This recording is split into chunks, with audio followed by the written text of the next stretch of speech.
त्यांनी प्रचंड ताकद लावली इथे मराठी झेंडा फडकावा म्हणून, पण दुर्दैवानं भाजप बरोबर गेलेल्या गद्दारांमुळे मुंबईचं आणि मराठी माणसाचं प्रचंड नुकसान झालेलं आहे.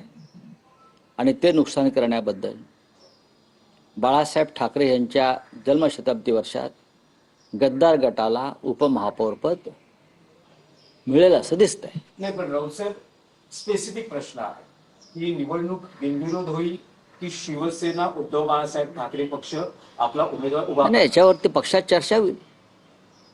पक्षामध्ये उद्धवजींच्या नेतृत्वाखाली आम्ही सगळे बसू आणि चर्चा करू. आम्ही सगळे प्रमुख लोक दिल्लीला होतो, कालच आलेलो आहोत. आज उद्याकडे त्यावर माननीय उद्धवजीशी आम्ही चर्चा करू. पण जसा विषय मुंबई महापालिकेचा आहे तसाच चंद्रपूरचाही आहे. मध्यंतरी वडेट्टीवार उद्धव ठाकरेंना भेटून गेले, त्यावेळेस असं म्हणाले की अडीच वर्षाचं महापौरपद शिवसेना उद्धव माननीय उद्धव साहेबांनी चंद्रपूरच्या बाबतीमध्ये एक निर्णय घेतलाय आणि तो कालही मी दिल्लीत सांगितलाय.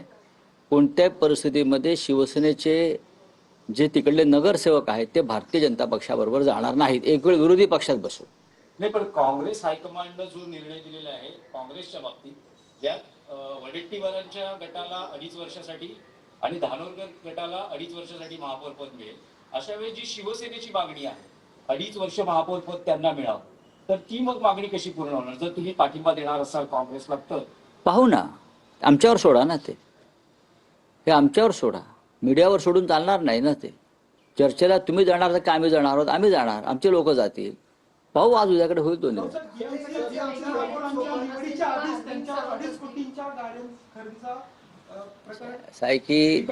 असं आहे की त्यांना खरेदी विक्रीमध्ये फार रस आहे भारतीय जनता पक्षाला.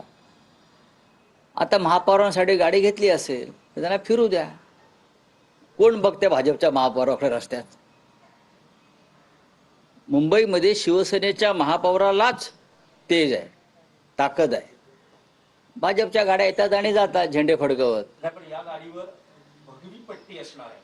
यंदा महापौरांच्या गाडीचं वैशिष्ट्य असं आहे बघा, ते असं आहे की ते आम्ही ज्या पद्धतीचं वातावरण निर्माण केलं मुंबईत, त्यात आम्ही सुद्धा सामील आहोत.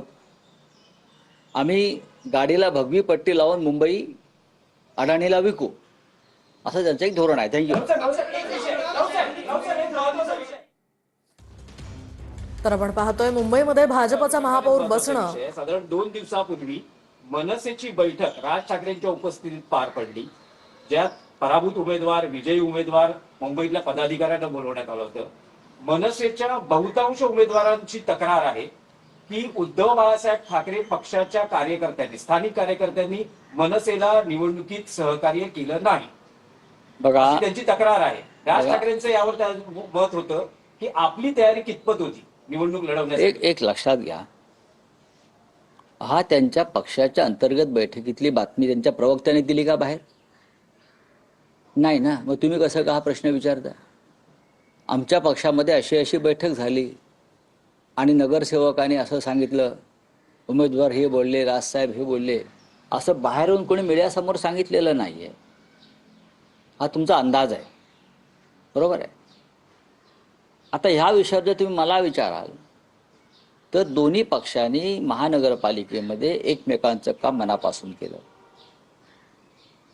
आम्हाला वाईट वाटतंय की दुर्दैव आहे की